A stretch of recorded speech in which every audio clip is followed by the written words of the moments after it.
श्री महाकाल दोस्तों, मैं पंडित नितेश कुमार शास्त्री आप सभी का हमारे YouTube चैनल वशीकरण स्पेशलिस्ट गुरुजी में तहे दिल से हार्दिक स्वागत है। दोस्तों, आज जो हमारा विषय है शत्रु मारण प्रयोग विधि के ऊपर है। जैसे कि हम पहले भी आपके लिए अनेकों प्रकार की शत्रु मारण प्रयोग विधि लेके आए हैं। शमशान से शत्रु को खत्म करने का तरीका, या फिर पुतला बनाकर शत्रु को खत्म करने का तरीका, या अग्नि से शत्रु को खत्म करने का तरीका। तो अनेकों प्रकार के हम आपके लिए शत्रु मारण प्रयोग की विधि लेके आए हैं।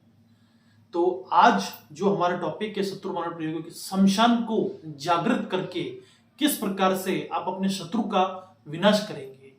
क्योंकि हम काफी काम करवाते हैं और कहीं पंडितों के पास में, अघोरियों के पास में, तांत्रिक के पास में हम अपना कार्य देते हैं, लेकिन कुछ विघ्न आने के कारण या कुछ दुविधा के कारण आपका कार्य असफल हो जाता है और आप कितना भी इसको प्रयास करो लेकिन इसमें आपको सफलता नहीं मिलती है। तो इसके लिए आज मैं आपके लिए सबसे खतरनाक, सबसे पावरफुल और सबसे स्ट्रॉन्ग शत्रु मारण प्रयोग की विधि लेके आया हूं, जो शमशान को जागृत करके शत्रु का खात्मा किया जाएगा। आपका शत्रु चाहे 7 समुद्र पार हो, चाहे आपके शहर के निकट हो, चाहे आपके घर के पास रहता हो, तो आप उसका उच्चाटन कर सकते हो। और यह प्रयोग आपको सिर्फ उसी व्यक्ति के ऊपर करना है जिसने आपको कोई हानि पहुंचाई हो या कोई प्रकार का आपका नुकसान किया हो, धंधे में, कारोबार में, या आपके परिवार के सदस्य के साथ कुछ गलत किया हो।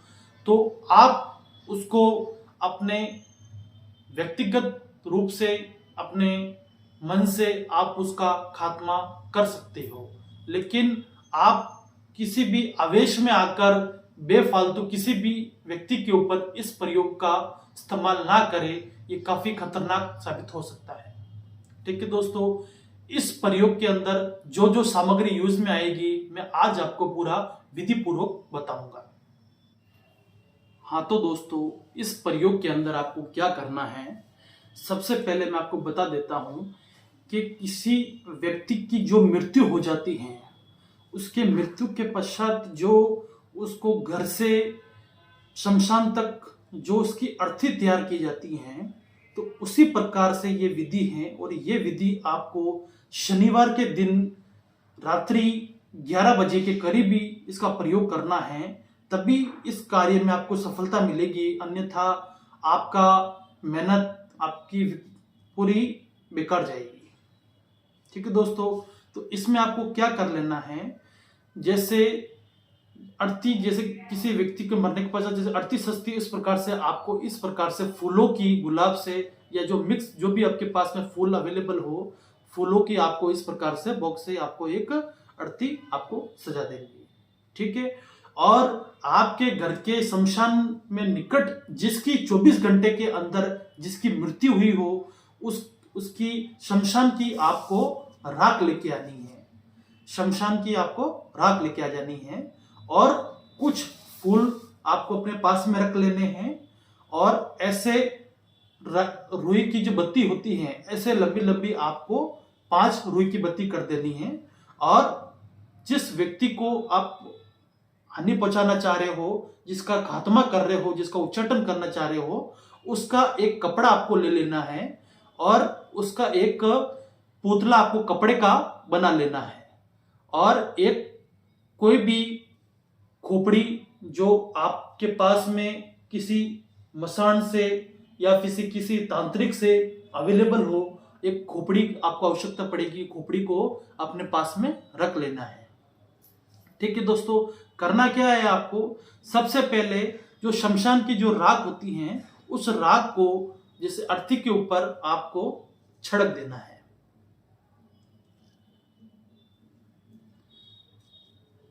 चारों तरफ हमें इस प्रकार से अर्थी के ऊपर ये शमशान की राख को छिड़क देंगे।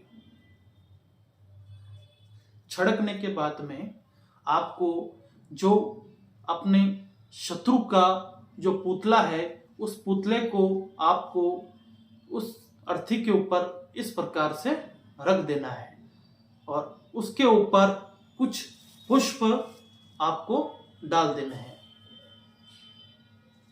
जिस प्रकार से अर्थी सजाई जाती है उसी प्रकार से ये प्रयोग आपको करना है।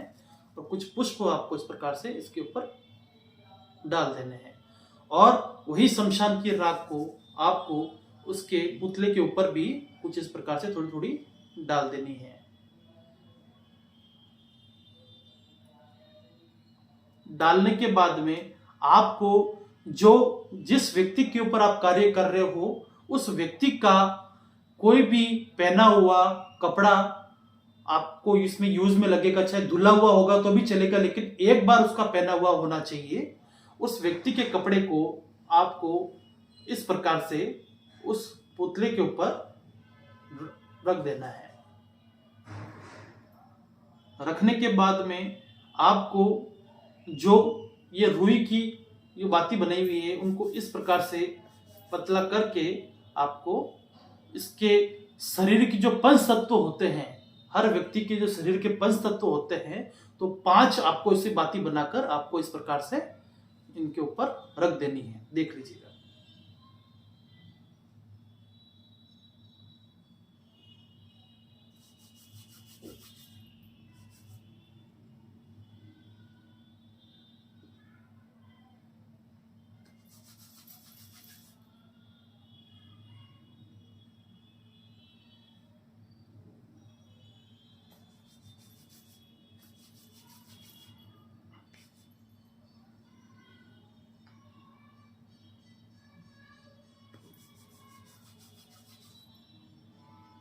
इस प्रकार से 5 बत्ती को आपको रख लेना है।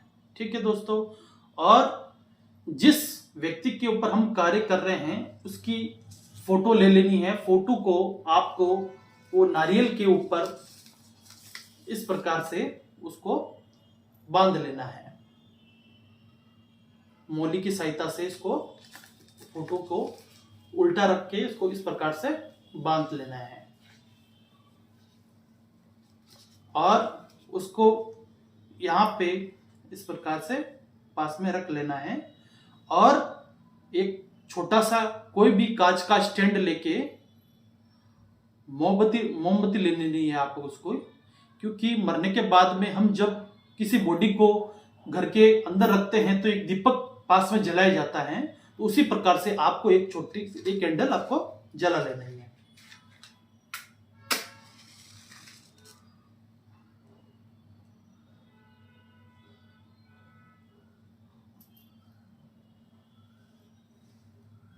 जलाने के बाद में दोस्तों आपको क्या करना है, आपको जिस शमशान से आप 24 घंटे के अंदर जिस व्यक्ति की मृत्यु हुई थी उसकी राख को आप लेके आए हो, तो आपको यह बोलना है, हे शमशान की देवी मां चामुंडेश्वरी, जिस व्यक्ति की मृत्यु हुई है मैं उसकी व्यक्ति की आत्मा को जागृत करना चाह रहा हूं और मैं अपने दुश्मन का विनाश करना चाह रहा हूं।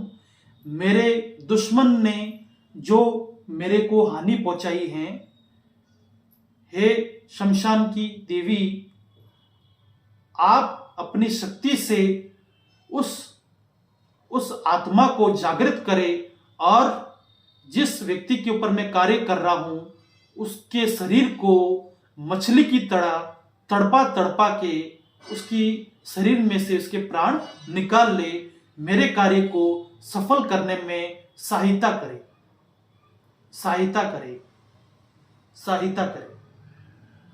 इस प्रकार से दोस्तों आपको ये बोलना है ताकि जो शमशान की देवी होती है मां चामुंडेश्वरी आपके कार्य को सफल करने में सहयोग करे और जिस व्यक्ति के ऊपर हम कार्य कर रहे हैं और जिस व्यक्ति की हम राख लेके आए हैं उसकी आत्मा जागृत होगी। और जागृत होने के बाद में जिस व्यक्ति के ऊपर आप ये प्रयोग कर रहे हो उसके शरीर में से साइलेंट अटैक के थ्रू या किसी भी एक्सीडेंट के थ्रू उसका तड़प तड़प के उसी वक्त उसकी मृत्यु हो जाएगी। और ये जागृत तब होगी जो मंत्र मैं आपको बता रहा हूं, उस मंत्र को आपको कम से कम 128 बार बोलना है, तभी ये उसकी आत्मा को आप जागृत कर पाओगे। मंत्र कुछ इस प्रकार से देख लीजिए। ओम ह्रीं क्लीं चामुंडाय विच्छे शत्रु नष्टयामि कुरु कुरु मोहे मोहे छदे छदे स्वाहा। ओम ह्रीं क्लीं चामुंडाय विच्छे शत्रु नष्टयामि कुरु कुरु मोहे मोहे छदे छदे स्वाहा। ओम ह्रीं क्लीं चामुंडाय विच्छे शत्रु नष्टयामि कुरु कुरु मोहे मोहे छदे छदे स्वाहा। ओम ह्रीं क्लीं चामुंडाय विच्छे शत्रु नष्टयामि कुरु कुरु मोहे मोहे छदे छदे स्वाहा। ये प्रयोग द्वारा सिद्ध मैं आपको बता रहा हूं दोस्तों। आपको कम से कम 128 बार जब आप इस मंत्र का जाप करोगे तब शमशान की जो देवी होती है उस आत्मा को शमशान की शक्ति से जागृत करेगी और उसकी आत्मा से जो उसकी राख हमने इसके ऊपर डाली है उसके बॉडी के अंदर प्रवेश करके उसके प्राण तुरंत हर लेगी। ठीक है दोस्तों। उसके बाद में आपको इस कपड़े के और रुई के फूलों के साथ में और नारियल को एक लाल कपड़े में गांठ बांध ले।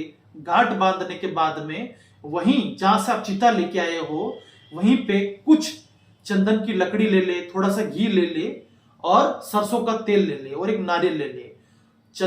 जैसे अर्थी हम जलाते हैं उसी प्रकार से आपको वहां पे थोड़ी सी लकड़ियां रख के उसके ऊपर ये सारा पुतला जो सामग्री है उसको पोटली को खोल के उसके ऊपर रख देना है, कपड़े के साथ में, पुतले के साथ में और नारियल के साथ में। और जो सूखा नारियल आप लेके आए उसके टुकड़े करके इसके ऊपर लगा देने हैं और घी और तेल से आपको पूरी तरीके से छिड़क देना है और आपको उसको जला देना है। और जलाने के बाद में उसकी जो भस्मी होती है थोड़ी सी भस्मी को अपने साथ में ले लेना और अपने घर के निकट जो भी कैनल, नदी, नहर जो भी आपके पास आपके घर के निकट अवेलेबल हो वहां पे उसको विसर्जित कर देना। ठीक है दोस्तों। ताकि उसकी जिस व्यक्ति को आप हानि पहुंचा रहे उसका खात्मा कर रहे हो उसकी आत्मा भटके नहीं और मरने के पश्चात वो आपके पीछे ना आए और आपको किसी और आपके परिवार को किसी प्रकार की तकलीफ ना पहुंचाए। ठीक है दोस्तों। ये प्रयोग आपको सिर्फ शनिवार की रात्रि को ही करना है। ठीक है दोस्तों। अगर मेरा वीडियो अगर आपको पसंद आया है तो प्लीज इसको सब्सक्राइब कीजिएगा, शेयर कीजिएगा और बेल आइकन को दबाना ना भूलें ताकि मेरा आने वाला लेटेस्ट वीडियो का नोटिफिकेशन आपको स्क्रीन पे शो हो सके। नमस्कार दोस्तों।